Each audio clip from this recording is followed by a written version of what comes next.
Hello everyone, this is Chanchal. RSP 2024 का daily study plan schedule 3 में आपका बहुत बहुत स्वागत है। वे सभी लोग जो द चंचल वाइब्स चैनल पर आज फर्स्ट टाइम विजिट कर रहे हैं, तो मैं आप सभी को बताना चाहती हूँ कि आरएस स्टडी प्लान 2024 का शेड्यूल 1 अक्टूबर से स्टार्ट हो चुका है, जिसका आज 3rd शेड्यूल स्टार्ट होने जा रहा है। First schedule and second schedule मैं अपलोड कर चुकी हूँ। अगर आप लोगों ने उनको फॉलो नहीं किया तो कोई बात नहीं, आपको जब ये वीडियो मिलता है आप इस वीडियो से स्टार्ट करो, और जो पीछे के शेड्यूल छूट चुके हैं आप उनको अपने इसके साथ अपने टाइम मैनेज के अकॉर्डिंग लेते हुए चलो। घबराने जैसी कोई बात नहीं है, सही समय रहते सब कुछ रहते आपका पूरा सिलेबस कंप्लीट हो जाएगा। क्योंकि यार खुद पर विश्वास नहीं रखोगे ना तो दूसरे तो ऑब्वियसली डाउट करते ही है ना, तो खुद पर विश्वास रखो और पूरा सिलेबस बहुत अच्छे से प्रिपेयर करो। और शेड्यूल से की जो ये पीडीएफ है वो अपने Telegram channel the Chanchal vibes पर मिल जाएगी आपको। यार पढ़ते पढ़ते मुझे पता है, मैं जानती हूँ बहुत थकान हो रही होगी है ना, बहुत थोड़ा ऐसा भी हो रहा होगा यार, बहुत सारे लोग तैयारी करके बैठे हैं, कोचिंग कंप्लीट हो गई, अभी उनका ही चल रहा है यार, और हम लोग ने अभी स्टार्ट किया है, या हमारा फर्स्ट सेकंड थर्ड जो भी टाइम है हमारा कैसे होगा। आप लोग सीरियसली खुद पर विश्वास रखो है ना, खुद की मेहनत जो आप ये डेली कर रहे हो ना उस चीज़ पर विश्वास रखो यार। अपने भाग्य में विश्वास मत रखो कि भाग्य में क्या लिखा है। कर्म करते जाओ, हार्डवर्क करते जाओ जैसा कि आप कर रहे हो, क्योंकि जिस दिन रिजल्ट आएगा ना उस दिन आपको इस चीज़ का अफसोस नहीं होगा यार मेरा हुआ या नहीं हुआ। आपके अंदर इस चीज़ की संतुष्टि होगी यार, एटलीस्ट जितना मैं कर सकती थी या मैं कर सकता था मैंने मेरा 100% दिया है। इस वजह से प्रिपरेशन करते टाइम, शेड्यूल फॉलो करते टाइम है ना, अपनी सारी सब्जेक्ट कवर करते समय ये जो नेगेटिविटी वाला थॉट आपके माइंड में आता है ना, प्लीज़ इसको मत लाना। आना जायज़ है, हर चीज़ जायज़ है, बट सबसे ज़्यादा जायज़ है हमें पढ़ना, हमारा अभी हार्ड वर्क करना है, रिजल्ट की नहीं सोचना है ना। और यार आप लोग जो कर रहे हो ना, जो शेड्यूल कंप्लीट कर रहे हो, तारीफ के काबिल है कि इतना कम समय में आप लोग इतना ज़्यादा अचीव कर पा रहे हो ना, इतनी सारी चीज़ें फॉलो कर रहे हो यार। सच में एक बार आप सभी इस चीज़ को सुनकर प्लीज़ अपने चेहरे में स्माइल ज़रूर लेके आना, खुद को इस चीज़ के लिए मोटिवेट फील करवाना कि वाह यार जो हज़ारों लोग नहीं कर रहे वो मैं कर रहा हूँ। आज देखो यार क्या सब लोग शेड्यूल फॉलो कर रहे हैं, नहीं कर रहे ना, बहुत कम लोग होंगे जो लोग ये शेड्यूल फॉलो कर रहे होंगे, क्योंकि सबका आधे लोगों ने ये सोच के समय निकाल दिया होगा अरे यार इतना ज़्यादा शेड्यूल है कैसे फॉलो करेंगे, अरे अभी तो 3-4 महीने पढ़ लेंगे, अरे क्या होता है इन सब चीज़ों से कुछ नहीं होगा। यकीन मानो 3 महीने बाद आपकी जो तैयारी है ना, आप सोच नहीं सकते किस लेवल की हो जाएगी। आपने सोचा भी नहीं होगा कि ये सिलेबस में ये चैप्टर भी है, और इससे पहले तो मैंने कभी ये चैप्टर पढ़ा ही नहीं, आज फर्स्ट टाइम में पढ़ रहा हूँ या पढ़ रही हूँ यार। खुद पर मतलब खुद को इस चीज़ का मोटिवेट फील करवाना कि नहीं मैंने वो किया है जो हज़ारों लोग नहीं कर रहे हैं, मैं उन सब लोगों से आ गई हूँ ना।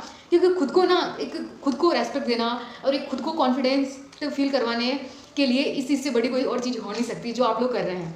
ये मैं जो आज का हथियार है वो मैं आपको देने जा रही हूँ। चलो स्टार्ट करते हैं। और इस शेड्यूल को देखते समय पूरा खुश रहा करो, पूरे जोश के साथ देखना है, नेगेटिविटी हमारे चेहरे पे होनी नहीं चाहिए, क्योंकि एक पॉजिटिव इंसान रहता है ना तो उसके साथ सारी पॉजिटिव चीज़ें होती है यार। एक होता है पढ़ना, तो देखो है चाहे आज पढ़ो चाहे कल पढ़ो, तो क्यों ना जब हम पढ़ रहे तो खुश रह के पढ़े यार। हर एक चीज़ खुशी खुशी भी तो की जा सकती है, चाहे वो लड़ाई हो चाहे वो पढ़ाई हो, और हमें जीतनी है ये जंग, इस वजह से हम करेंगे पढ़ाई दबा के।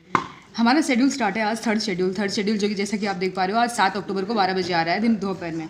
डेली स्टडी प्लान है, ये 3rd सब्जेक्ट है हमारे, टोटल 10। देन सबसे पहला सब्जेक्ट है हमारा राजस्थान इतिहास का जो टॉपिक है इसमें प्रमुख राजवंशों के महत्वपूर्ण शासक की राजनीतिक एवं सांस्कृतिक उपलब्धियाँ। प्रमुख राजवंश, अगर राजस्थान इतिहास की बात करें तो गोहिल राजवंश, प्रतिहार, चौहान, परमार, राठौड़, सिसोदिया और कच्छावा। जो प्रमुख राजवंश है वही इन्होंने राजस्थान हिस्ट्री के सिलेबस में मेंशन किया है, और जो ये टॉपिक है वही हमें पढ़ने हैं, इसके अलावा दूसरे नहीं पढ़ने हैं। और इनमें भी जो मेन टॉपिक है वो ये है सारे। ये तो राजपूतों की उत्पत्ति, मेवाड़ का गोहिल और सिसोदिया वंश, मारवाड़ का राठौड़ वंश, बीकानेर वाला राठौड़ वंश, गुर्जर प्रतिहार वंश जहाँ से हमेशा क्वेश्चन आता है, कच्छावा वंश, चौहान वंश, हाड़ौती के वंश है ना। यहाँ अगर देखें तो राजपूतों की उत्पत्ति से कभी कभी क्वेश्चन आ जाता है, मेवाड़ से आता है, मारवाड़ से आता है, बीकानेर से कभी कभी पूछ लिया जाता है, गुर्जर प्रतिहार से आता है, चौहान से भी आता है ना। तो आप थोड़ा ध्यान से पढ़ना इनको। हालांकि यार ये थोड़ा लंबा सिलेबस है, बट आपको क्लियर करना पड़ेगा क्योंकि हमारे पास समय बहुत कम है और दोबारा हमें रिवाइज भी करना है। अगर ये इसका आप है ना शॉर्ट नोट्स बनेगा नहीं, आप इसकी डिटेल्स ही पढ़ना, और जो मेन पॉइंट है ना आपको जहाँ नोट्स में या फिर बुक में लगे तो उसको हाईलाइट कर लेना। साथ ही पढ़ना कि मध्यकालीन राजस्थान में प्रशासनिक एवं राजस्व व्यवस्था, ये जो चीज़ें हैं ना वो अलग नहीं है, वो ये जो दोनों प्रशासनिक और ये जो राजस्व व्यवस्था है वो सारी इन्हीं में आ जाती है। जब आप जैसे मेवाड़ का गोहिल और सिसोदिया वंश पढ़ोगे तो उसमें आ जाएगी कि इनकी प्रशासनिक व्यवस्था क्या थी, कौन कौन से लोग थे, और राजस्व व्यवस्था जैसे कर की व्यवस्था थी, ये मतलब ये किस प्रकार की व्यवस्था थी इन सब चीज़ों में ना। तो आप जब इनकी डिटेल्स पढ़ोगे तो ये पूरा टॉपिक इसमें आ जाएगा। भारत का इतिहास है ना, सेकंड सब्जेक्ट हमारा भारत का इतिहास। भारत के इतिहास में जो प्रमुख राजवंश है, प्रमुख राजवंशों के महत्वपूर्ण शासकों की उपलब्धियाँ। तो प्रमुख राजवंश है हमारे मौर्य, कुषाण और सातवाहन।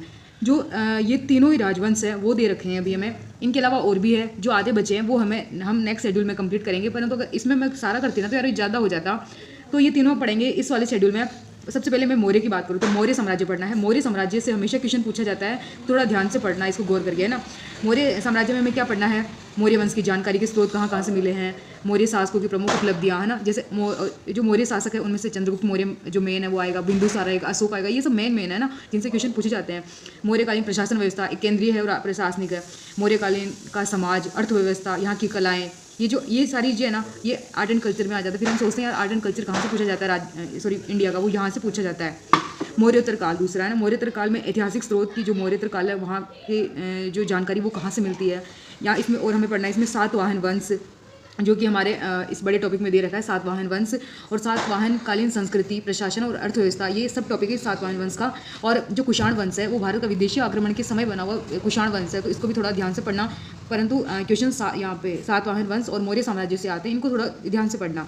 विश्व का भूगोल, विश्व की भूगोल की बात करूँ तो अभी तक हमारे 4 महाद्वीप कंप्लीट हो चुके हैं। इस बार हम पढ़ेंगे एशिया महाद्वीप। एशिया महाद्वीप आप है ना बड़ा ध्यान से पढ़ना, इससे क्वेश्चन ज़्यादा पूछे जाते हैं। एशिया महाद्वीप को हम इन भागों में विभाजित करते हैं, इन भागों में बांट कर पढ़ना है इसको। पश्चिम एशिया या मध्य पूर्वी एशिया, है ना, दक्षिण एशिया जो 60 से बना हुआ है, मध्य एशिया, सेंट्रल एशिया, दक्षिण पूर्वी एशिया या ईस्ट एशिया, इस प्रकार से इसको बांट के पूरा एशिया कंप्लीट करना है। और यार एशिया तो हमारा महाद्वीप है यार, जहाँ हमारा भारत आता है, क्योंकि हमारा भारत भी एशिया महाद्वीप में आता है, तो इस महाद्वीप को एशिया से अपना महाद्वीप समझकर पढ़ाई करनी है। एशिया महाद्वीप में हमें ध्यान से पढ़ने पठार, मैदान, मरुस्थल, झीलें, नदियाँ और औद्योगिक क्षेत्र।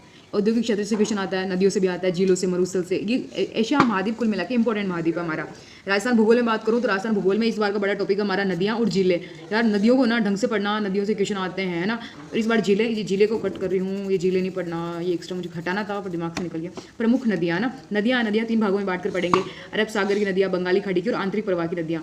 अरब सागर की नदियों में माही, सोम, जाखम, लूनी, साबरमती, पश्चिम बनास। बंगाली खाड़ी की नदियों में चंबल, बनास, काली सिंध, पार्वती, बाणगंगा, खारी, बेडज, गंभीर। ये जो सारी नदियाँ इनमें आती है। आंतरिक प्रवाह की नदियाँ कांकनी होगी, कांतली होगी, साबी, गग्गर, मंथा, बांडी और रूपनगढ़।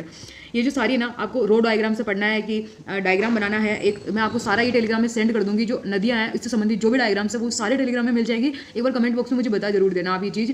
और आप उन सब चीज़ों को डायग्राम को देखकर ही एक रो डायग्राम बनाकर ये सारी चीज़ याद करनी है। अगर बिना डायग्राम के याद करोगे ना तो बनेगी नहीं, शॉर्ट नोट भी आपके वैसे बनेंगे डायग्राम से। नेक्स्ट बात करते हैं साइंस, विज्ञान। इस बार हम पढ़ेंगे जीव विज्ञान, बायोलॉजी, जो कि हम केमिस्ट्री और फिजिक्स हम ऑलरेडी निपटा चुके हैं। बायो में बात करें तो सेल, कोशिका, कोशिका से भी क्वेश्चन आता है, एक क्वेश्चन फिक्स आएगा कोशिका से। उसके बाद हम सिस्टम की बात करें तो पाचन तंत्र, श्वसन तंत्र, परिसंचरण, उत्सर्जन, प्रजनन, तंत्रिका तंत्र, ये सारे तंत्र कंप्लीट करने हैं। और ग्रंथियाँ, जिनसे अंतःस्रावी ग्रंथियाँ, है ना, इनसे क्वेश्चन आता है। रक्त समूह, जिससे शोर ध्यान रखना क्वेश्चन आएगा, रोग से भी क्वेश्चन आएगा, थोड़ा ध्यान देके पढ़ना। और हमारे और अपने संविधान की बात करें, भारतीय संविधान की, तो अभी तक हमारा 5 से 6 कुछ सब टॉपिक्स वो कंप्लीट हो चुके हैं। अब आता है मेन टॉपिक हमारा, जो कि राजनीतिक व्यवस्था से है। अभी तक हमने मूल कर्तव्य कंप्लीट कर लिए, संविधान संशोधन कंप्लीट कर लिए, मौलिक अधिकार कंप्लीट कर लिए, प्रस्तावना कंप्लीट कर ली। अब आता है हमारा मेन चैप्टर, जो कि है राष्ट्रपति, है ना। राष्ट्रपति का तो मैंने आपको एग्जाम्पल भी दिया है यार शॉर्ट नोट्स में। भाई राष्ट्रपति तो ऐसी चीज़ है जहाँ के अनुच्छेद से लेकर प्रमुख राष्ट्रपति कौन कौन से हैं, क्या क्या कार्य किया, उनके कार्यकाल में क्या क्या चीज़ें हुई, सब कुछ याद करना है राष्ट्रपति में। हाल ही में किसी का देहांत हुआ है क्या, हाल ही में किसी को कोई भारत रत्न मिला है, कोई भी देश का सर्वोच्च अवार्ड मिला है क्या, सारी पढ़नी है राष्ट्रपति के लिए। इसको तो ध्यान रटना है, पूरा गोट के भी जाना राष्ट्रपति को। इनका जो कार्यकाल होता है ना उसको भी ढंग से याद करना। अगर आपके पास इसका ट्रिक नहीं हो तो मुझे बताना, मैं सेंड करूंगी इसका ट्रिक। और 7th सब्जेक्ट है हमारा राजस्थान पॉलिटी। राजस्थान पॉलिटी का गवर्नर कंप्लीट हो चुके हैं, मंत्री परिषद कंप्लीट हो चुका है हमारा। नेक्स्ट आता है विधानसभा और उच्च न्यायालय। हाल ही में विधानसभा के चुनाव हुए हैं हमारी, तो विधानसभा बहुत ज़्यादा इंपॉर्टेंट हो जाती है। और विधानसभा से रिलेटेड जो भी समिति है और विधानसभा में जो भी लोग नए बने हैं उनका मैं आपको PDF शेयर कर दूंगी। आप वहाँ से जो डाटा है वो सारा नया ऐड कर लेना अपने नोट्स में।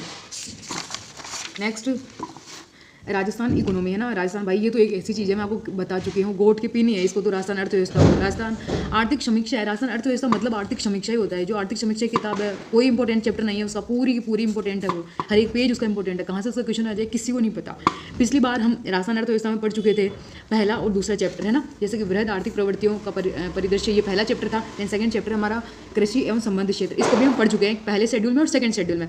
थर्ड शेड्यूल में क्या करना है हमें कि जो ये थर्ड चैप्टर है ग्रामीण विकास एवं पंचायती राज, इसको ना ध्यान रखना, टेंशन मतलब बड़ा चैप्टर है, याद नहीं करना है, ओनली पढ़ना है अपनी आंखों से। फर्स्ट पेज से लेकर लास्ट पेज तक रीडिंग मार लेना। जो ये टॉपिक है इसका, है ना, बस याद मत करना, ओनली रीडिंग मार लेना। और जो लास्ट 2 चैप्टर हो चुके, एक तो पहला और एक दूसरा, इनको रिवाइज करना आंखें बंद करके, किस जगह क्या लिखा हुआ है, कौन सा आंकड़ा कहाँ है, इन दोनों का ईमानदारी से करना, ध्यान रखना। इसमें अगर आप चीटिंग करोगे ना तो खुद के साथ धोखा है, फिर वो मेरे साथ धोखा नहीं है, खुद के साथ धोखा कर रहे हो। और इनसे क्वेश्चन आएंगे। रीजनिंग की बात करूँ तो यार कोडिंग डिकोडिंग इस बार का चैप्टर रहने वाला है। जो पहले का 2 शेड्यूल में हमारे चैप्टर हैं उनके आपको क्वेश्चंस निकालने हैं। जो मेथड आप भूल रहे हो वो मेथड आपको यूज़ करना है। कोडिंग डिकोडिंग अच्छे से पढ़ना, इनसे क्वेश्चन आते हैं ना। करंट है, इस बार हमें अगस्त से 2024 का करंट पढ़ना है। इसको मैं शायद ही आपको नेक्स्ट वापस शेड्यूल में दूँ, इस वजह से इस अगस्त के करंट को ध्यान से पढ़ना, ढंग से पढ़ना। ये जो जुलाई से लेके जो सारा करंट अफेयर है ना, वहाँ से हमारे क्वेश्चन आने की पूरी चांसेस है। मुझे पता है आप लोग सोचते होंगे यार 2 पेज का तो शेड्यूल रहता है, ठीक है, पर उसमें हमारी 3 दिन से भी ज़्यादा की जान निकल जाती है पूरी, कि आखिर कंप्लीट करें तो कैसे करें, क्योंकि हमारे पास समय ही नहीं बचता यार। समय तो निकालना पड़ेगा। देखो, अगर सिलेक्शन चाहिए ना तो समय तो आपको निकालना पड़ेगा, बहुत ज़्यादा हार्ड वर्क करना पड़ेगा। जितना ज़्यादा प्रेशर मिले तो ये सोचा करो कि आने दो जितना प्रेशर मिले, बस हमें हमारी क्षमताओं को बढ़ाना है ना। अगर आप अपनी क्षमता बढ़ा सकते हैं ना तो सब कुछ आप कर सकते हो। शॉर्ट नोट्स बनाना, इंडियन हिस्ट्री का शॉर्ट नोट्स रहने देना, राजस्थान हिस्ट्री का शॉर्ट नोट्स रहने देना, क्योंकि इस बार राजवंश है तो आप बड़ा लंबा हो जाएगा, ये थोड़ा लेंथी हो जाएगा ना। जो जहाँ से बुक से पढ़ो या नोट से पढ़ो वही हाईलाइट कर देना, बट प्रीवियस ईयर के क्वेश्चंस निकाला। यार एक चीज़ बताना चाहती हूँ, प्रीवियस ईयर के क्वेश्चंस में लोगों की क्वेरी आ रही है कि मैडम राजस्थान, किसी ने पूछा था कि RSP का एग्जाम है, वो तो प्रीवियस ईयर क्वेश्चन पूछता नहीं है, और आप बोल रहे हो कि प्रीवियस ईयर क्वेश्चन पूछता है। देखो यार, प्रीवियस ईयर क्वेश्चंस का मतलब होता है कि एक रो आइडिया है ना, कि जहाँ से हमें पता चल जाए कि इस चैप्टर से ऐसे क्वेश्चंस भी पूछे जाते हैं।